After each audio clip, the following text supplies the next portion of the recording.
Mizael, you need to come back. Where is he? We got to take Connor off the opening slide if he's not coming to these. Oh, dang. And then maybe replace him with you, and then you can hang out with us. What if he wants to come back? Controversial. He'll come back when there's like 100 people every week. Yeah. Didn't want to come back. He's like, he's like those fans that leave like when their team's getting blown out in the fourth quarter, and then they can't get back into the stadium. Yeah, with all of a sudden there's a comeback, like I missed it. That happened. We were at a high school football game because our daughters were dancing in the thing, and yeah, their team was getting blown out after halftime. That just could you imagine the coach and the team? They're just like, I hear there's some beef y'all want to talk about. Max, where's the beef? It's micro beef. I shared my screen. Oh, don't call it down now. No, don't. No, you were. No. Hey, I'm here to play. Okay, I'm here to play. All right, go ahead. So Sequel just launched an in-person event solution, which is great. Stoked. Sequel. Awesome. Yeah, sequel.io. I'm unsure who they are. But they launched, I think it's a webinar platform. It's a pretty cool webinar platform. And, you know, Amanda here, growth at Sequel. Shout out, Amanda. Did this whole thing. You know, she said, I went to around 10 happy hours inside events throughout Dreamforce last week. I swear 80% of them had the same thing in common. They were checking people in using spreadsheets. Yeah, that sucks. Based. You enter an event and you meet with someone squinting at laptops, scrolling through a row of names, trying to figure out who was on the list and taking them off as who attended. Behind that, tangle mess, blah, blah, blah, blah, blah. I feel this, right? Like I feel this. This is cool. Now, I didn't know about this post until a certain Rob Jones tagged me. And he wrote, Max he tagged you correctly as well. Equals triggered, right? And when I was looking at this, I was like, yes, I agree with you, Amanda. This triggers me big time. And that's, we're trying to fix this problem too. But yes, very triggering. And then, then I read this part where Colt from Rev Partners is saying, we're actively planning Southbound for next year. And I'm stoked to be able to use this. And then he tagged Brian. And wait a minute. Wait a minute. Yeah, I remember. Here it is. I tried to give it to you guys for free. Right? And then so I just wrote, Rob Jones, this triggers me more. Seeing this comment here. Right? And then Amanda comes in and says, don't be triggered. Use sequel.io. And then she linked me the in-person event stuff, which I replied, sure, once you give Event Hapily a spin. Right. And then she goes, right. That's the platform that didn't work when I tried to check it at the happy hour I went to on September 3rd on 620 Jones Street, which was the one where I can't remember who did it. Smoke Signals, right? Wasn't that them?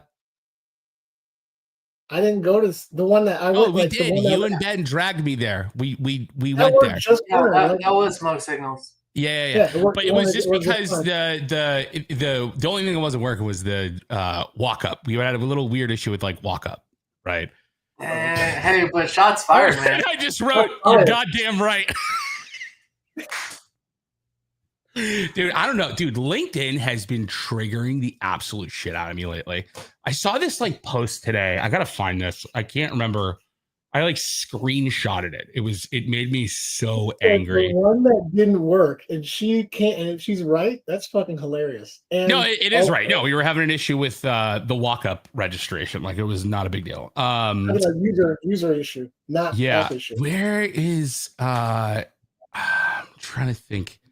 This dude, I can't remember it. I'll try to find it. You had stuff on the list. Go ahead and bring your list up, Dax. I do, but that was super interesting. That's okay, man. You know what? I'm gonna keep, dude. I think I'm going scorched earth on LinkedIn lately. It's the content on here sucks, and I hate it. It's just like I don't know. Just some of the conversations that happen on this app. Not this one. are just like mind-bendingly stupid. But anyway, you know what you're supposed to do about that? You know what you're supposed to do about that? What? Is make dope shit.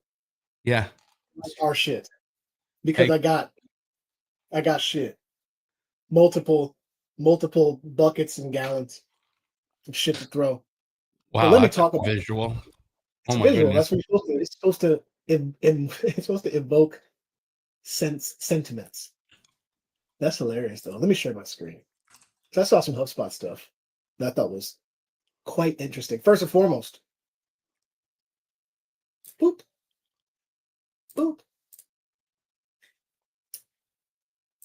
Index page quick filters. What do you mean? So the fact that basically you can get the customized the quick filter stuff. You know, things that's right here. That's never been. It's always been the exact same. Like, can you blow that screenshot up? I cannot blow it up at all. I could do you can't one right of click. these. These have always been the same unnecessary things that you never use. Like that's like 10% visual real estate that was wasted. Sick. Like, so being able to do your quick filters and have the ones that you actually want, I think is dope because this is HubSpot. Aside from the colors, that's not my favorite, but this is HubSpot, like in your view. And also the fact that we got our custom objects in the map view, or the not map view, calendar view. It's heavy. Yes. That is so heavy. So great. That's so heavy. Let me just bust that open real quick. So wait, funny story on that one. So did you see my email thread to the team?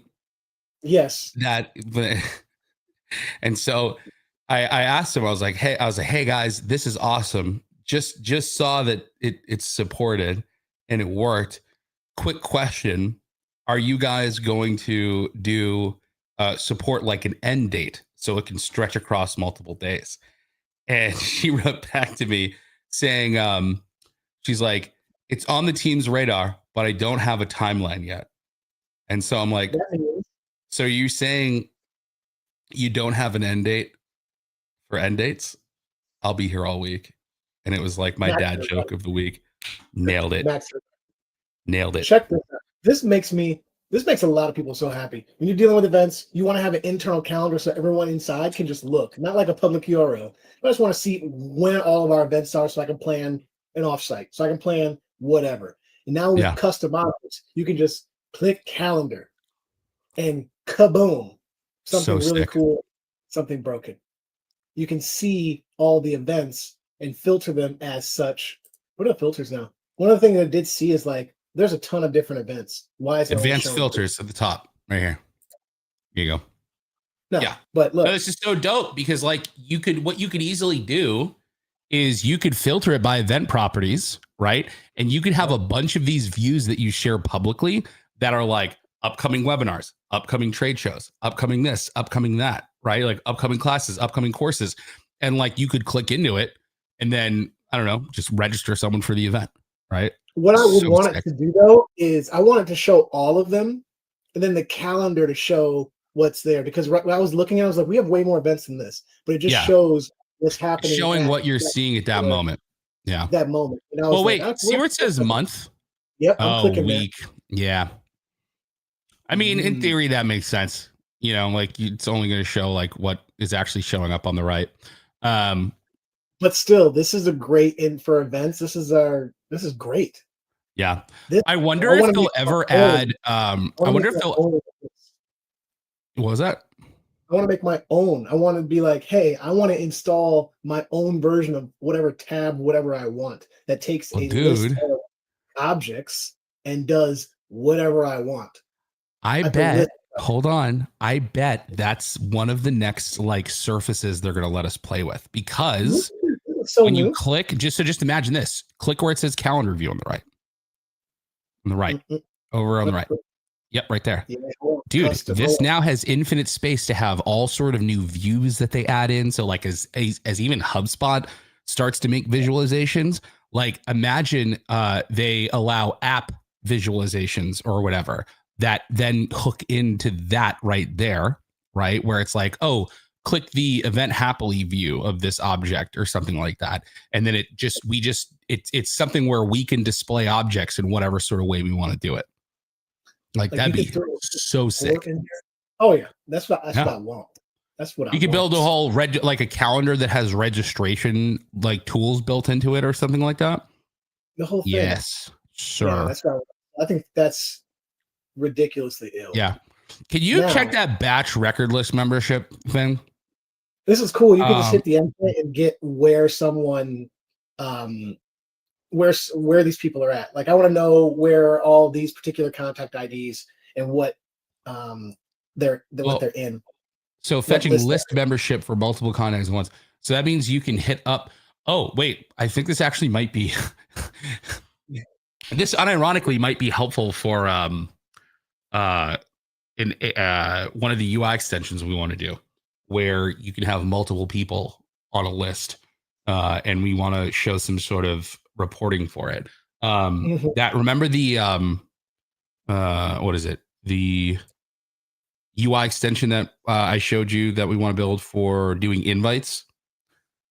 Part of that was reporting how many unique contacts showed up on the lists that you have. So in theory, if we could make a single API request to get that kind of data, maybe it's easier. I'm not sure. Maybe that actually doesn't help. I don't know if it does. It might. Yo, customizable sequence unenrollment triggers. Hold on. Hit that. The following, I can't see it because it's like too small. You can customize when contacts are automatically unenrolled from sequences by turning off the. Oh, this is just shutting off the default stuff. This is not as exciting. Yeah. But you know what I think is funny?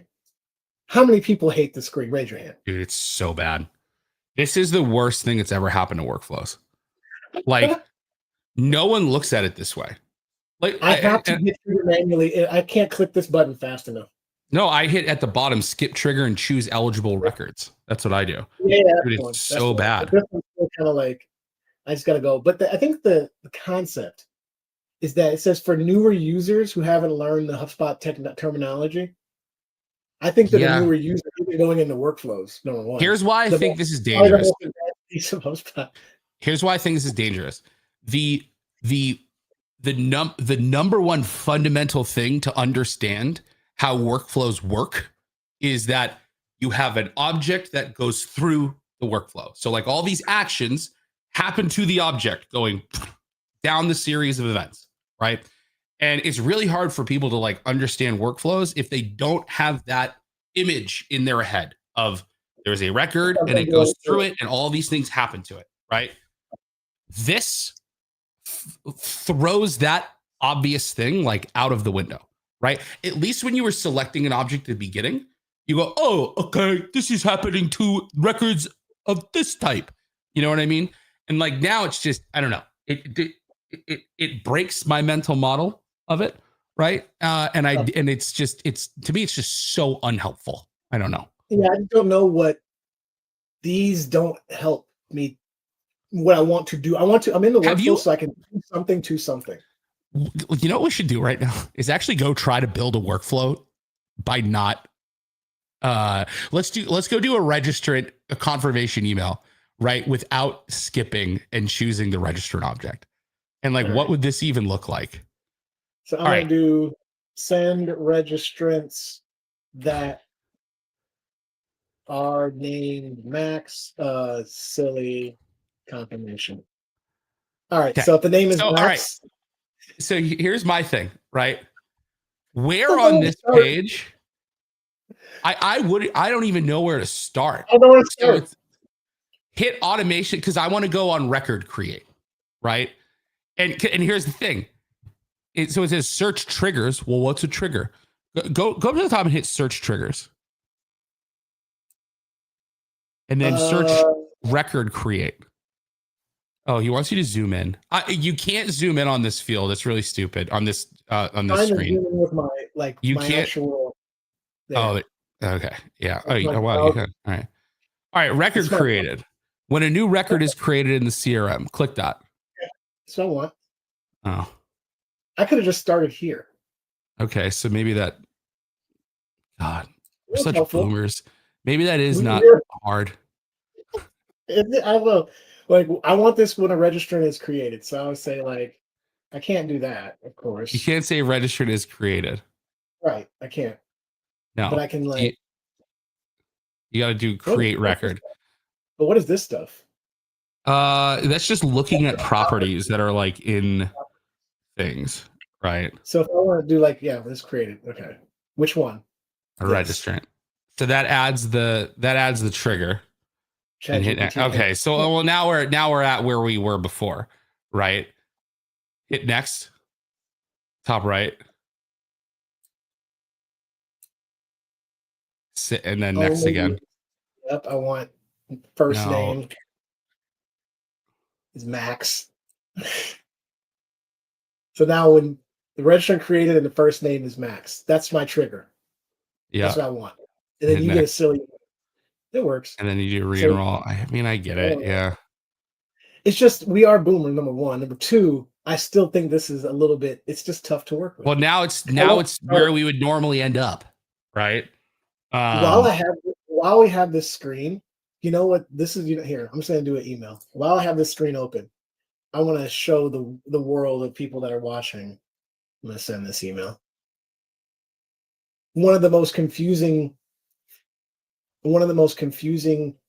UI things that I have in HubSpot. So when I do this, and I want to like manually add something into a workflow, and then I go create a custom filter, and I add the filter, and then I add the criteria. Oh, you're right. I hate this so much. And then I'll say dietary restrictions are carnivore. All right. Now I don't know what to click without exploding. Yes. Yeah. There's no save button. Do I click close editor? Or do you hit the top left? Discard. Do I hit this? Discard. Or hit this? I don't hit discard. But when I get here, I am. That is so rough. I hit hit X and see if it just doesn't take it. It doesn't take it. Wait. You gotta do it again. You have to hit this back button, I believe. Okay, wait, hold on. Do it again. Do it again. Go add something. Yeah, check. Okay. I'm pretty sure. Now, if you hit back, that's what it is. I also hit close editor. That's what I always do. But yeah, like it doesn't, like it should say save. It's so stupid that it doesn't. Okay. You hit close editor. Yeah, and it works. It does the same thing. Cancel. You have. Oh, wait, hit cancel. It's going to keep it because you're just editing it at this point. Yeah. I don't know. Anyway, while so weird. I got a screenshot. This is probably the most confusing to me. Yeah. I have to like slow down when I hit that. When I hit this screen, I have to slow down. I'm the same way. I'm the same way. It literally hurts. All right. I didn't want to go through that. It's hilarious. This shout out to Colin, rotator top. I've heard a lot of people trying to understand their rotation of ticket-based workflows. It used to not really be able to rotate people. So it's like, hey, rotate owner. What type of owner? You got to do the round robin data. Being able to get into this just rotating owners of stuff. Like I want this person to get this person to get this. When you have like a bigger either sales team or support team, the round robin concept was just missing. Yeah. But wait, no. What is this update actually saying? Can you scroll to the top? The existing rotate owner action in ticket-based workflows. Okay, so rotate owner, but only in ticket-based workflows is going to allow for a bunch of stuff. It's balanced in the user availability as well. Because you get capacity and targets for targets, right? Or balance or round robin, which I'll click over. I can't even. Hold on, I'm going to see if I can. I'm going to go to my dash load. Let me see if I can just look at something right now. Yeah, this. I can't see round robin. Oh, yep. You got it. So this is the clutch. Round robin being the distribution method for ticket assignment. I'm sure they'll be able to do the sales thing, but you can balance it. Hopefully one day we'll be able we'll use this instead of, because right now all of our ticket assignment workflows are assigned to Jonathan. Yeah, Jonathan, you got it. But or this he's is the only one in the round robin. We saw a lot of people that were trying to build something around this, right? Truly doing round robin where it's random, but it's weighted. So like everyone gets it and then it circles the cycle again, then everyone gets one. But it's not like not in this order. Yeah. So yeah, no, this is sick. A lot of people made a big fuss about that, which is nice. This is interesting. Save data fields as a CRM property, but it says deprioritized. Oof. So on November 10th, we'll be sunsetting. Well, is this a sunset or deprioritized? I've never seen that tag before in these updates. On November 10th, we'll be sunsetting the ability to sync a data set or a data set field with a CRM property. This functionality is now replaced by the sync to CRM. Oh, okay, because they're just replacing it with something else. Yeah. Leverage your internal data in your data sets and also, okay, cool. Whatever. This is not a big deal. It's not a huge one. You know, it's a nice one for all our no coders. Yeah. All the no coders out here finally being able to use a Zap with extra stuff. Yeah. You know what I'm actually kind of thrilled about here is I wonder if this will help us with integrating other virtual platforms with Event Happily, right? Like I just talked to someone who's using Goldcast, right? You know, and the whole thing there is like, yeah, you could build manual workflows that would, you know, do the whole, do the whole thing where it's like, if someone registers for a Goldcast thing called this, then run our workflow action that registers this person for this like specific event. I would so much rather be able to like say, hey, if a Goldcast event is created, which I'm pretty sure we can do through Zapier, right? Do you have to go? Are you hard stopped? My hard stop, yes. But okay. If a Goldcast event is created, hold on. But what I want to do is say if a Goldcast event is created, right? Then create the event inside of HubSpot, which I think we could already do. I've done that with Eventbrite before. I've done it with Eventbrite, but what I want to do is I want to somehow get our records ID back into the other system so that other system can then push through some kind of like attendance event or a registration event with our ID, and then we could do it scalable instead of like one workflow action per event. You know what I mean? I should try to play with that a little bit. Yeah. But that allows them. We'll be here every week, folks. Whatever. We should do that more. We should